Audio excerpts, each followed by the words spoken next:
अब हम इस क्लास में स्टार्ट कर रहे हैं अमेंडेड कैश बुक का टॉपिक। वो ध्यान से समझने का है और अच्छे से समझना है इसको। देखो, मैं आपको एक बात बताऊं, आपने मेरे से बीआरएस चैप्टर करा, पहले आपने पढ़ा कैश बुक से पासबुक पे जाने का ट्रीटमेंट, फिर पासबुक से कैश बुक पे जाने का ट्रीटमेंट। पहली बात मैं आपको बता दूं, अमेंडेड कैश बुक के टॉपिक में जो बात एक्स्ट्रा है वो तो पढ़ेंगे, लेकिन एक बात अपने माइंड में पहले से ही फिट कर लो कि हम जो ये ट्रीटमेंट पढ़ रहे हैं हम ये मान के कर रहे हैं कि कैश बुक के स्टार्टिंग बैलेंस से हम स्टार्ट हो रहे हैं और पासबुक के बैलेंस तक जाना है। मतलब आपने जो पहले की स्टार्टिंग की वीडियोस में आपने ट्रीटमेंट पढ़ा था कि कैश बुक से पासबुक पे जाना है, उसी से ही आपकी अमेंडेड कैश बुक बन पाएगी। ये बात ध्यान रखना। मतलब अमेंडेड कैश बुक का जब आप टॉपिक कर रहे हैं तो पासबुक से कैश बुक पे नहीं जाना, कैश बुक से पासबुक पे जाना है। अब हम कुछ बातें कर लें। देखो, मैं आपसे ना एक चीज पूछता हूं, आप ना बीआरएस बना रहे हैं। बीआरएस जब आपने बनाया, आपने पासबुक के बराबर आने के लिए कि भाई जो ऐड करना था वो ऐड किया, जो लेस करना था वो किया। मैं आपसे एक चीज पूछना चाहता हूं, मैं हर बार ना एक बात करता था बीच बीच में से, मैं कहता था कि अगर मान लो आपने कोई ऐसी एरर की है, जैसे मान लो कैश बुक में कोई एरर की है, आप उसको बीआरएस में क्या करते थे, पासबुक के बराबर आने के लिए आप उसको ठीक करते थे। एक बात बताओ, जब आपको पता ही है कि आपने खुद ने एरर की है, पासबुक ने नहीं की, पासबुक तो अपना ठीक चल रही है, जब आपने खुद ने ही एरर की है तो आप रेक्टिफिकेशन भी कैश बुक में कर दो ना। आप बीआरएस बना ही क्यों रहे हो उसके लिए? मतलब बीआरएस में उस ट्रीटमेंट को डाल ही क्यों रहे हो? सोचो बात को। जो ट्रीटमेंट आज आपने गलत कर दिया, 31 मार्च को पता लगा कि मैंने अपनी कैश बुक की रिसिप्ट साइड में 100 रुपए ज्यादा दिखा दिए, ये मेरी खुद की गलती है ना, बिजनेस के अकाउंटेंट की गलती है ना, इससे पासबुक का बैलेंस मैच नहीं हो रहा, उसके लिए बीआरएस का क्या मतलब? आप उसके लिए अमेंडेड कैश बुक बनाओ, कैश बुक में उस ट्रीटमेंट को ठीक करो। अगर आपने रिसिप्ट ज्यादा दिखा दी है 100 रुपए, कैश बुक के डेबिट साइड में बैंक कॉलम में अगर आपने 100 रुपए ज्यादा दिखा दी तो क्रेडिट साइड में उसको ठीक कर दो, 100 रुपए क्रेडिट करके बराबर हो जाएगा। अगर आपने डेबिट ज्यादा कर दिया है तो क्रेडिट कर दो उस 100 रुपए को। मान लो आपने पेमेंट ज्यादा दिखा दी है तो उसको भी कैंसिल कर दो। मतलब कहने का है, अगर आपने कैश बुक में खुद एरर की है, खुद आपकी गलती से एरर हुई है कोई भी ऐसी, तो आप उसको बीआरएस में मत लेके जाओ, पहले एक अमेंडेड कैश बुक तैयार करो। अमेंडेड कैश बुक तैयार करके वहीं पे उस गलती का सुधार करो, उसको बीआरएस में मत लेके जाओ। बीआरएस बाद में बनाना, बीआरएस बाद में बनाना, पहले आप अपनी गलतियों को तो ठीक करो। जबकि आप नॉर्मली जितने आपने बीआरएस के पीछे क्वेश्चन पढ़े हैं वो आप सारे ट्रीटमेंट बीआरएस में कर रहे थे, इस बात को बिल्कुल इग्नोर करके कि कि बाद में हम रेक्टिफिकेशन भी तो करेंगे या कुछ। मैं आपको बार बार बोलता था कि रेक्टिफिकेशन वाला चैप्टर अलग है, बाद में देखेंगे, रेक्टिफिकेशन में देखेंगे। अगर आपने किसी भी कारण से पासबुक से बैलेंस नहीं मैच हो रहा, उसके ट्रीटमेंट आप करो, चाहे कोई भी ट्रीटमेंट हो। अब मैं आपसे पूछता हूं, आपने गलती से 100 रुपए रिसिप्ट साइड में ज्यादा दिखा दिए तो आप क्या करोगे? पासबुक के बराबर आने के लिए माइनस कर दोगे। तो आप बीआरएस में क्यों माइनस कर रहे हो? सीधा एक काम कर लो ना, आप बीआरएस बाद में बनाना, बीआरएस बाद में बनाना। जो आपकी खुद की गलती है ना, जो आपकी खुद की गलती है उसको क्या करो, एक अमेंडेड कैश बुक, एक एडजस्टेड कैश बुक दोबारा से बनाओ और उसमें ठीक करो पहले, इसको बीआरएस बाद में बना लेंगे। मतलब जितनी भी कैश बुक में हमने खुद एरर की है उसके लिए बीआरएस में कोई ट्रीटमेंट नहीं है। अगर आप एडजस्टेड कैश बुक या अमेंडेड कैश बुक का टॉपिक पढ़ रहे हैं तो हम, अगर मान लो कैश बुक में कोई एरर होती है तो हम बीआरएस में नहीं जाएंगे, हम कैश बुक में ही एडजस्टमेंट करेंगे इसकी ठीक करने की। अब आगे सुनो। देखो, मैं आपसे पूछता हूं, बैंक ने मेरे अकाउंट में इंटरेस्ट डाला, एक कस्टमर ने मेरे अकाउंट में पैसे जमा करवा दिए, स्टैंडिंग ऑर्डर के कारण LIC fees, club fees, tuition fees पे करी बैंक ने। जो बैंक कर रहा है मैं उसको फॉलो करता था ना। मैं दूसरी बात बता रहा हूं। मैं पहली बात मैंने क्या बोली है कि कैश बुक की एरर को आप अमेंडेड कैश बुक में ठीक करो, बीआरएस में मत लेके जाओ। अगर आप अमेंडेड कैश बुक का टॉपिक पढ़ रहे हैं तो पहली बात तो आपने सुन ली। 4 बातें डिस्कस करनी है, 4 बातें। पहली बात डिस्कस करिए अभी कि एरर को आप कैश बुक में ही ठीक करो, बीआरएस में मत लेके जाओ। उसके बाद मैंने आपको ना स्टार्टिंग की वीडियोस में एक फॉलो बताया था, एक रिवर्स बताया था। रिवर्स का मतलब क्या होता था कि जो आपने कुछ किया बैंक ने नहीं किया तो बैंक के बराबर आने के लिए, पासबुक के बराबर आने के लिए आप उसका रिवर्स कर देते थे। जैसे चेक डिपॉजिट किया था, बैंक ने जमा नहीं किया, आप माइनस कर रहे थे, या चेक इशू किया, बैंक ने पैसे नहीं काटे, आप उसको ऐड बैक कर रहे थे। इसको एक बार मैं साइड करता हूं, रिवर्स को। आप फॉलो पे आओ। बैंक ने मेरे अकाउंट में इंटरेस्ट काटा, बैंक चार्जेस काटे, इंटरेस्ट मेरे अकाउंट में डाला, मेरे को किसी के बिहाफ पे इंटरेस्ट मिला, डिविडेंड मिला, कस्टमर ने मेरे अकाउंट में पैसे जमा करवाए, या LIC fees, club fees, tuition fees पे करी। मैं इसमें क्या करता था, कैश बुक से पासबुक पे जा रहे हैं हमें, पहले मैं स्टार्टिंग में यही वर्ड बोला मैंने, कैश बुक से पासबुक पे जा रहे हैं। अब हर केस में क्या करते थे, बैंक को फॉलो करते थे। फॉलो ही तो कर रहे थे आप। अगर आप बैंक ने आपके अकाउंट में पैसे डाले तो आप ऐड कर रहे थे, बैंक ने अगर पैसे काटे तो आप भी काट रहे थे। एक बात बताओ, आप खुद सोचो, 31 मार्च के दिन मुझे कुछ बातें पता लगी हैं, थोड़ा आराम से बोल रहा हूं क्योंकि इस बात को ना सुनना। आपके अकाउंट में बैंक ने किसी भी कारण से पैसे डाले हैं या आपके अकाउंट से निकाले हैं, कैश बुक से पासबुक पे जाते टाइम आपको उसको सिर्फ बैंक को फॉलो करना है। बैंक जो करता जा रहा है चुपचाप करते जाओ। बैंक जमा कर रहा है तो जमा कर दो, माइनस कर रहा है तो माइनस कर दो। मुझे एक बात बताएं, यहां पे आप कर क्या रहे हैं, आप बैंक को फॉलो कर रहे हैं। अब एक बात बताओ, जब आप बैंक को फॉलो कर रहे हो, इस एडजस्टमेंट को आपको आज तो आप BRS में कर दोगे, कल को फिर कैश बुक में एडजस्टमेंट तो करनी ही पड़ेगी ना। आपके अकाउंट में पैसे कटे तो कैश बुक में तो पैसे काटोगे, आपके अकाउंट में पैसे जमा हुए तो बैंक कैश बुक में जमा भी तो करोगे। तो बेटर है ना, BRS में क्यों करते हो उसका ट्रीटमेंट, इसका भी ट्रीटमेंट आप सीधा कैश बुक में कर दो। मतलब अगर टाइमिंग डिफरेंस के कारण हमें पता नहीं था, हम तो अपना बैठे थे, बिजनेस चला रहे थे, हमें नहीं पता था, उस टाइम मोबाइल का जमाना नहीं था, उस टाइम हमारे पास कोई मैसेज ही नहीं आता था मेरे अकाउंट से पैसे कट गए हैं या जमा हो गए हैं, ठीक है।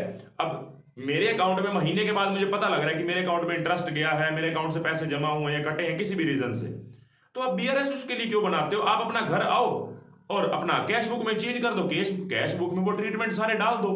आप उसके लिए BRS क्यों बनाते हो। तो इसका ट्रीटमेंट भी हमारा कैश बुक में ही हो जाना चाहिए। दो बातों का ट्रीटमेंट कैश बुक में हो जाना चाहिए। क्यों, देखो, एक तो एरर आपने खुद करी है, पासबुक की कोई गलती थोड़ी ना है, आपने एरर किया उसको ठीक करो, करेक्ट करो। यस, ऐसे ट्रीटमेंट जो आपने अभी तक रिकॉर्ड ही नहीं करे कैश बुक में, पासबुक ने कर दिया तो सीधा आप कैश बुक में रिकॉर्ड ही कर दो, ये दो। लेकिन अगर पासबुक ने एरर की है या टाइमिंग डिफरेंस रिवर्स वाला है, रिवर्स वाला टाइमिंग डिफरेंस क्या होता था, मैंने चेक से पेमेंट करी, बैंक ने मेरे पैसे नहीं काटे, क्या मैं कैश बुक में उसको उल्टा कर दूं क्या, कल को फिर बैंक पैसे काट देगा तो फिर मैं फिर माइनस पेमेंट दिखाऊंगा। बेटर है आप कैश बुक में कोई छेड़छाड़ मत करो, इसका ट्रीटमेंट BRS में करो। देखो, जहां पे रिवर्स करना पड़ता है, आपको पता है कि आपने ठीक किया, आपने गलती नहीं करी, आपने अपनी चेक से जो पेमेंट करी, आपने अपनी बैंक कॉलम में पैसे काट दिए तो बिल्कुल ठीक करा है। वो तो टाइमिंग डिफरेंस के कारण पैसे नहीं कटे ना, कल को कट जाएंगे, मान लो 31 मार्च तक तो नहीं कटे, 3 अप्रैल को पैसे कट गए कैश बैंक कॉलम में, मतलब पासबुक से, सॉरी, तो अब कैश बुक में फिर वापस काटोगे और आज ऐड कर देंगे 31 मार्च को, ऐसा तो नहीं हो सकता ना। आप क्या करो, इसके लिए BRS बनाओ, मतलब रिवर्स के लिए आप क्या बनाओ, BRS बनाओ। और दूसरा, बैंक ने जो एरर की है, अच्छा मैं आपसे एक चीज पूछता हूं, बैंक ने आपके अकाउंट में ना 1000 रुपए डाल दिए गलती से, क्या आप कैश बुक में उस 1000 रुपए को ऐड कर दोगे। बैंक को जब अपनी गलती ठीक करने आएगा तो 1000 रुपए वापस काटेगा, फिर आप कैश बुक में भी काटोगे। बेटर है जो गलती बैंक कर रहा है, बैंक अपनी गलती को सुधारेगा कि नहीं सुधारेगा, सुधारेगा। अगर उन्होंने गलती से मेरे अकाउंट में पैसे डाले हैं तो आज मैं मान लो कैश बुक में उस पैसे को डाल भी दूं, कल को फिर दिक्कत, बैंक काटेगा तो मेरे को भी फिर कैश बुक में काटने पड़ेंगे। बेटर क्या है, इसके लिए BRS बनाओ, इसके लिए BRS बनाओ। मतलब अगर आपको रिवर्स करना पड़ रहा है, इसका चेंज कैश बुक में मत लेके आओ, इससे कैश बुक में कोई चेंज मत लेके आओ, ना ही पासबुक की एरर्स को आप कैश बुक में लेके जाओ। पासबुक जो गलती कर रहा है, मतलब बैंक जो गलती कर रहा है, बैंक का नहीं पता, आज मेरे अकाउंट में डाल रहा है, आज मेरे अकाउंट से काट रहा है, कल को वापस भी ऐड कर देगा, तो मैं उसकी छेड़छाड़ कैश बुक में क्यों करूं। सिर्फ BRS बना देता हूं कि इस कारण से बैलेंस मैच नहीं हो रहा जी। तो आपको पता होना चाहिए 4 चीजें हैं। अगर कैश बुक की एरर है तो मेरी गलती है, कैश बुक को ठीक करो। अगर टाइमिंग डिफरेंस फॉलो वाला है, भाई मैं बैंक काम कर रहा था, मैंने उसको फॉलो नहीं किया तो मेरी गलती है। अगर मान लो मेरे अकाउंट में बैंक पैसे डाल रहा है, बिल्कुल करेक्ट डाल रहा है, मेरे अकाउंट से पैसे काट रहा है, बिल्कुल करेक्ट काट रहा है, तो बेटर क्या है, BRS मत बनाओ, सीधा कैश बुक में उसका ट्रीटमेंट डालो। BRS बनाने की जरूरत ही नहीं पड़ेगी इस पर्पस के लिए। तो आपको आज नहीं तो कल ये पैसे जो बैंक ने डाले हैं वो डालने तो पड़ेंगे ही ना कैश बुक के अंदर। मान लो 31 मार्च को नहीं डाले, 1 अप्रैल को तो डालने पड़ेंगे। तो बेटर है कि BRS बनाने से पहले उसका ट्रीटमेंट आज ही कर दो, फॉलो कर लो। और फॉलो कहां पे करो, कैश बुक में करो, BRS में जाते ही क्यों। तो इन दोनों के ट्रीटमेंट आप कैश बुक में करोगे और इनके जो रिवर्स करना है, क्योंकि रिवर्स जो आज मैं करूंगा, बैंक की फॉलो करते हो आज मैं रिवर्स कर भी देता हूं। बैंक ने मेरे अकाउंट में पैसे जमा नहीं किए, मैंने जमा कराए, अपनी कैश बुक में दिखा दिए, बैंक ने जमा नहीं किए, तो मैं कैश बुक से माइनस करूंगा तो गलती है मेरी, क्योंकि कल को बैंक जब जमा कर देगा 4 अप्रैल को, 3 अप्रैल को, फिर दोबारा जमा करूंगा। बेटर है कि इसका ट्रीटमेंट बीआरएस में करो, या पासबुक जो एरर कर रही है, क्योंकि पासबुक भी इस ट्रीटमेंट को ठीक करेगी, जो उसने गलती से मेरे अकाउंट में पैसे डाले हैं, तो उसके लिए भी मुझे क्या है, इधर नहीं आना चाहिए। किस पे नहीं आना चाहिए? अगर पासबुक की एरर है तो कैश बुक पे नहीं आना चाहिए, कैश बुक करेक्शन पे हमें बीआरएस में इसका ट्रीटमेंट करना चाहिए। तो ये 4 ट्रीटमेंट है जो आपके समझ आने चाहिए। इसी के बेसिस पे मैं आपको एक क्वेश्चन करवा देता हूं, क्वेश्चन से सारी बातें क्लियर हो जाएंगी और आपका अमेंडेड कैश बुक खत्म हो जाएगा।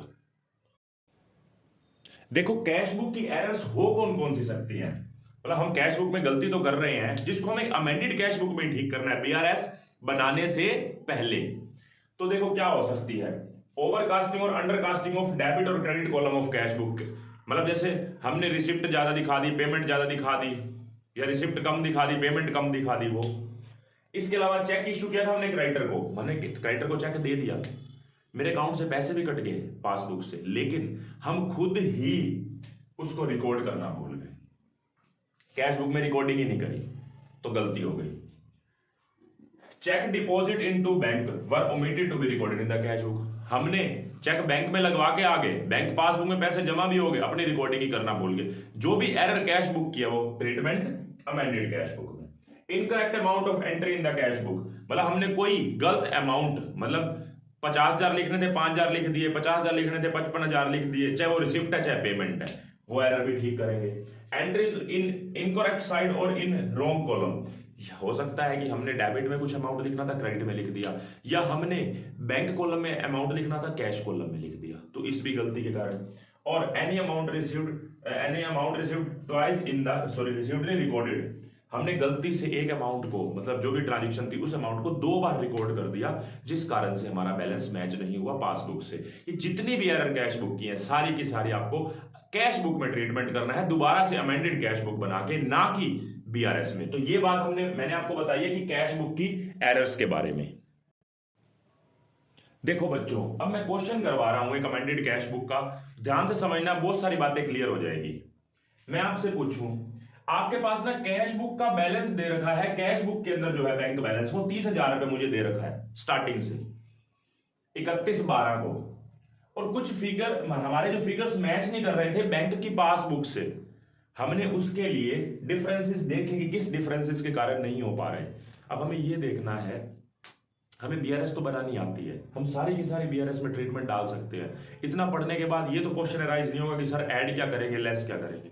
बात ये है इसमें से कौन सा ट्रीटमेंट कैश बुक में करेंगे अमेंडेड में, और कौन सा बीआरएस में करेंगे। क्वेश्चन ये है, जैसे मैं आपसे पूछूं, बैंक ने मेरे डेबिट कर दिए हैं मिस्टर अमित के अकाउंट से, जो मालिक है मतलब बिजनेस का, उसके अकाउंट से 3,000 रुपए काटे हैं, कोई एलआईसी की फीस पे करी थी, एलआईसी प्रीमियम पे किया था बैंक ने इसके बिहाफ पे, और 200 रुपए बैंक चार्जेस के काटे हैं। मुझे एक बात बताओ, इसका ट्रीटमेंट आपको लगता है बीआरएस में होना चाहिए या कैश बुक में होना चाहिए?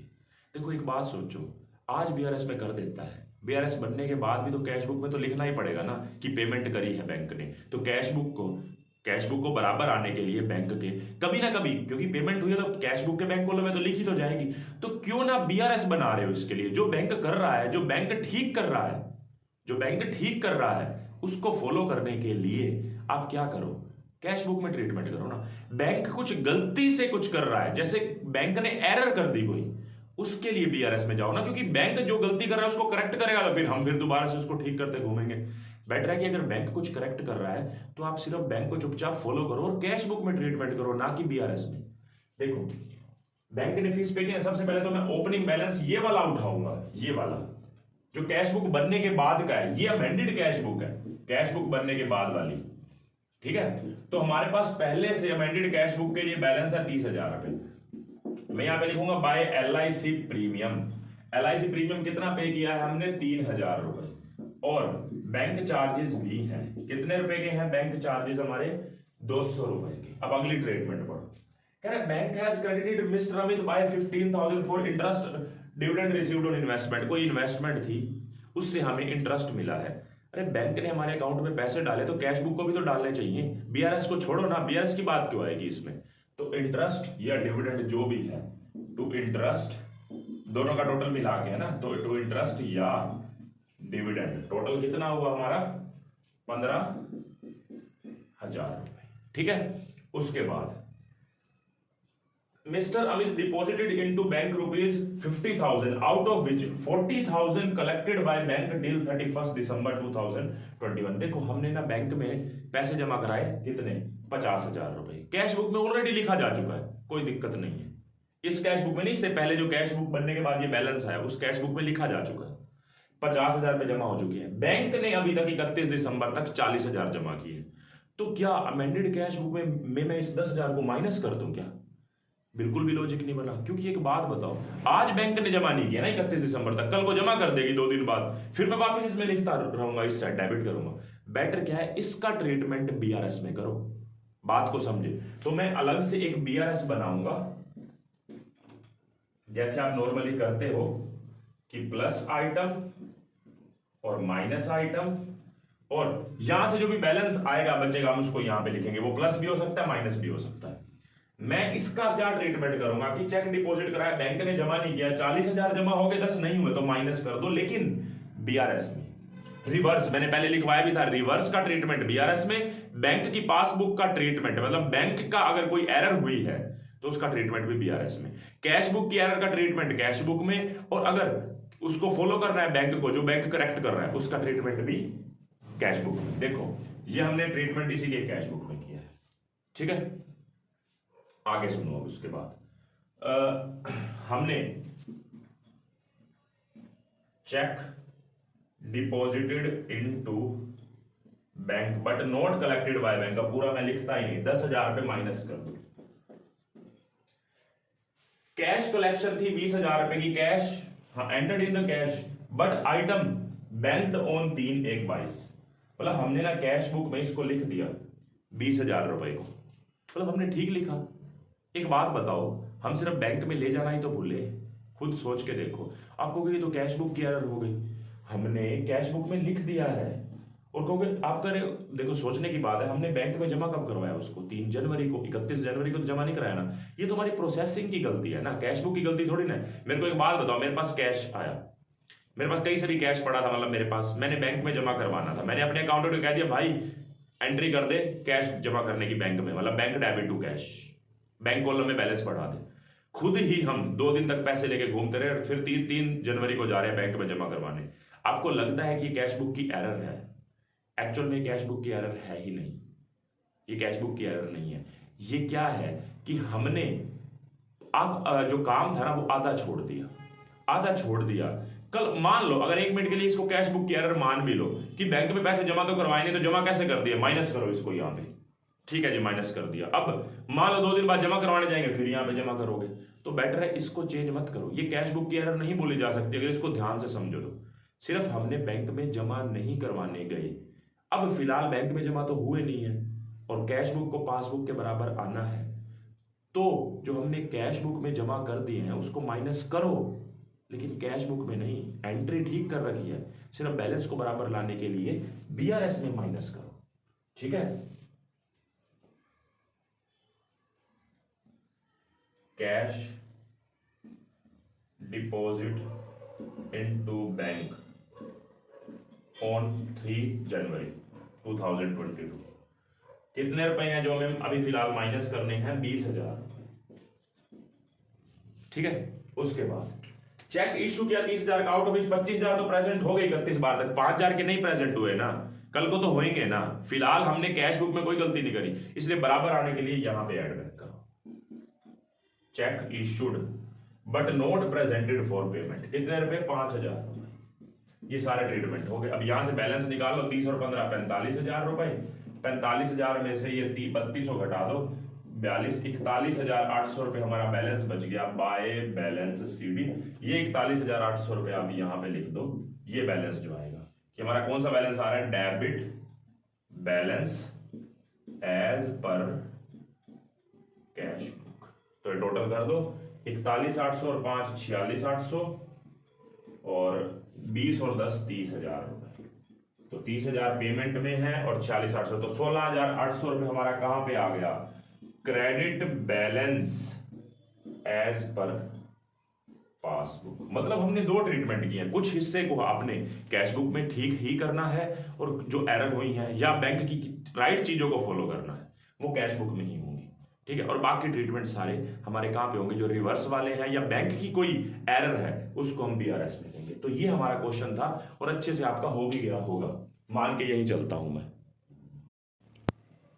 देखो एक क्वेश्चन और है और हमारा अमेंडेड कैश बुक का टॉपिक भी पूरा हो जाएगा अब इसके बाद। देखो हमारे पास ना कैश बुक में मिस्टर राहुल है, उसका ओवरड्राफ्ट बैलेंस है हमारे पास 40,000 रुपए। मतलब अगर हम उसको कैश बुक में, क्योंकि बीआरएस तो बाद में बनेगी, मैंने आपको पहले ही बताया, पहले कैश बुक को ठीक किया जाता है। तो यहां से हम बैलेंस स्टार्ट करेंगे कि बाय बैलेंस बीडी हमारे पास 40,000 रुपए है, ये बैलेंस हमारा ओवरड्राफ्ट है ना, तो बाय बैलेंस बीडी लिखा है। किस कारण से बैलेंस मैच नहीं कर रहे उसको देख रहे हैं हम। Bank has debited mister Rahul with ₹3,000 for house tax paid by bank and bank charges 300। मतलब बैंक ने जो हमारे साथ जो भी चार्ज काटे हैं या मेरे अकाउंट में पैसे जमा किया उसका ट्रीटमेंट कैश बुक में किया जाता है, आपको पहले ही बता चुका हूं। तो मैं यहां पे लिखूंगा बाय हाउस टैक्स पेड, कितना है हाउस टैक्स 3,000 रुपीज, और इसके अलावा by bank charges, bank charges कितने रुपए के हमारे 300 रुपए के, ये चीज। उसके बाद wrong credit given by bank for 3,000, bank ने मेरे अकाउंट में गलती से 3,000 रुपए डाल दिए। क्रेडिट का मतलब बैंक अगर क्रेडिट दे रहा है मतलब मेरे अकाउंट में पैसे जमा हो रहे हैं, बैंक ने गलती से जमा किए हैं। मैं इसको कैश बुक में करूंगा ना तो गलती करूंगा, क्यों? क्योंकि आज मैं अगर मान लो कैश बुक में जमा कर देता हूं, कल को बैंक करेक्शन करेगा, वापिस से काटेगा, फिर कैश बुक में काटूंगा। बेटर क्या है, इसका ट्रीटमेंट बीआरएस में करो। अगर बैंक ने मेरे अकाउंट में आज पैसे डाले हैं तो पासबुक के बैलेंस के बराबर आने के लिए हम भी जमा कर देते हैं, किसमें, बीआरएस में। तो रॉन्ग क्रेडिट इन पासबुक कितने रुपए हैं हमारे 3,000, यहां पे जमा कर दो बस। आगे देखते हैं इसके बाद। यह थोड़ा स्पेस नहीं बचा था इसलिए मैंने बीच में लिखी है लाइन। बिल डिस्काउंट कराया हमने बैंक से। बीआर अगर आप बिल्स ऑफ एक्सचेंज चैप्टर कर चुके हैं, जब हम बैंक से डिस्काउंट करवाते हैं ना बिल, 10,000 का एक बिल्स ऑफ एक्सचेंज था, एक बिल्स रिसीवेबल था, बैंक ने डिस्काउंट काट के मुझे 9600 रुपए दिए, 9600 रुपीज। मतलब मेरे बैंक अकाउंट में कितने जमा हुए हैं, मतलब मेरे अकाउंट में जो आए हैं वो 9600 आए हैं, जबकि मैंने अपनी रिसिप्ट के अंदर, कैश बुक के अंदर, रिसिप्ट के अंदर पूरे 10,000 दिखा दिए, डिस्काउंट दिखाया ही नहीं। मतलब मेरी रिसिप्ट में 400 रुपए ज्यादा शो हो रहे हैं, बैंक ने मेरे अकाउंट में 9600 रुपए डाले हैं, 400 रुपए काटे हैं, उसने चार्जेस लिए हैं, वो चार्जेस को लिखना भूल गया मैं और पूरे 10,000 रुपए ही बिल के डाल दिए मैंने अपनी कैश बुक की रिसिप्ट साइड में। अब पेमेंट साइड में मुझे वो 400 रुपए डिस्काउंट चार्जेस के काटने पड़ेंगे। यहां पे बाय डिस्काउंट चार्जेस 400 रुपए, कौन से वाले, ये वाले 9600 आए हैं ना। उसके बाद मिस्टर राव ने डिपॉजिट करवाया 30,000 बैंक में, आउट ऑफ 6,000 कलेक्टेड कब हुए हैं, 4 अप्रैल को। देखो हमने 30,000 जमा कराए, हमारी कैश बुक में बिल्कुल ठीक जमा हुए हैं, बैंक ने अभी तक 24,000 जमा किए हैं 31 मार्च तक, क्योंकि 6,000 वो 4 अप्रैल को जमा कर रहे हैं। डिफरेंस मतलब 6,000 रुपए का है, जो हमारे 6,000 रुपए हमारे अकाउंट में अभी तक जमा नहीं हुए। इसका ट्रीटमेंट कैश बुक में नहीं करना चाहिए, क्योंकि सिर्फ टाइमिंग डिफरेंस है, टाइमिंग का ही डिफरेंस है। कल को ये चीजें ठीक हो जाएंगी फिर से, ठीक है, मतलब मेरे अकाउंट में जमा हो जाएंगे। तो बेटर क्या, मैं इसको कहां लिखूंगा, बीआरएस में। Cheque deposit into bank but not collected by bank, पूरी लाइन आपने ही लिखनी है। कितने रुपए से है, 6,000 रुपए में माइनस कर देता हूं। 31 मार्च तक जमा नहीं हुए ना, उसके बाद तो हो ही गए, 4 अप्रैल को तो हुए ही हैं। उसके बाद payment side of cash book under cast है 2,000 रुपए से, बहुत ध्यान से समझो। हमने अपनी पेमेंट जो है ना 2,000 कम दिखा रखी है, मतलब अपना बैंक बैलेंस बढ़ा रखा है। इसका मतलब अगर हमने पेमेंट कम दिखा रखी है तो अब पेमेंट दिखा दो ना, हमारी गलती है ना, कैश बुक की एरर है ना, तो यहाँ पे पेमेंट दिखा दो। कोई भी पेमेंट है, हमें नहीं पता कि किस कारण से है, मैंने यहाँ पे इसलिए पेमेंट लिख दिया। कितने रुपए की है हमारी, 2,000 बस। उसके बाद चेक इशू किए थे, कोई 30,000 रुपए की हमने पेमेंट की थी चेक से, हमने अपनी कैश बुक में ठीक दिखा दिया, बैंक ने 23,000 तो काट दिए, बाकी 7,000 रुपए 4 अप्रैल को काटे हैं। तो 7 अप्रैल 31 मार्च तक नहीं कटे ना, तो पासबुक के बराबर आने के लिए ऐड बैक करना पड़ेगा। तो मतलब check issued but not presented for payment, कितने रुपए? 7,000 रुपए। ये लाइन लिखने का बार बार वो नहीं होता, क्योंकि पूरा क्या लिखे अब इसको। अब यहां से बैलेंस निकालो, 40 और 3 43, 43 और 2 45, 45,700 रुपए। ये 45,700 रुपए मेरा ओवरड्राफ्ट हो गया, जो पहले कितना था? 40,000 था। तो 45,700 रुपए मेरा बैलेंस आ गया अमेंडेड कैश बुक का। और इस अमेंडेड कैश बुक के बैलेंस को मैं यहां पे लिखूंगा 45,700 का, कि credit balance as per cash book. 45,700 और 6 51,700। 51,700 में से 10 घटा देता हूं, मतलब 10 यहां पे एक बार तो लिखूंगा। तो 41,700 रुपए मेरा कौन सा बैलेंस आ गया? Credit balance as per, sorry debit balance, negative balance है ना, debit balance as per passbook. ये हमारा निकल गया, नेगेटिव बैलेंस है ना, और पासबुक का नेगेटिव हमारा क्या बोला जाता है? डेबिट बैलेंस बोला जाता है। अब आपका सारा का सारा बीआरएस चैप्टर पूरा हो गया, अमेंडेड कैश बुक का टॉपिक हो गया। अब इसके बाद कोई नया चैप्टर स्टार्ट करेंगे। अभी के लिए इतना ही है ये सारा टॉपिक, और आपका इससे ज्यादा कुछ हो नहीं सकता। ठीक है, तो आप ये नोट कर लो बस।